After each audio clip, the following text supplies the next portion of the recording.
High trade boosters.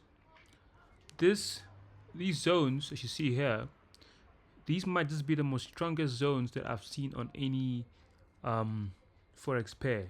All right, these lines are the most strongest zones that I've seen so far. All right, and they're called bank levels. All right, the indicators up here.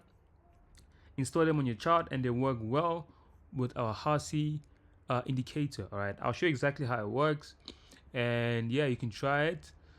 And yeah, all right, cool. Let's get started.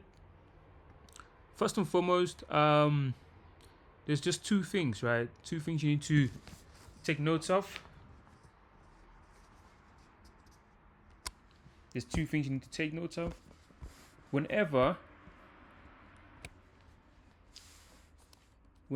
we are oversold or overbought on our levels, we want to make sure that our price is at a bank level. So you can see price is at a bank level right now. That's a bank level. This is a bank level. So when price is in these areas, let's check if our Hasi is oversold or overbought, and then we can look for a buy.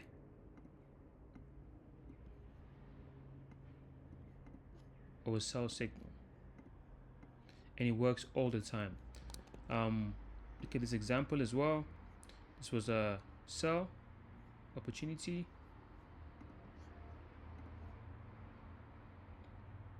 So right here, you can see we reach our bank level, and our Hasi was oversold, and it eventually gave us a green candle right here.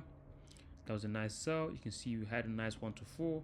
This is a brilliant strategy for beginners, especially. Try it out. Let me know what you think, and yeah, I hope you find this helpful, and I'll see you in the next one.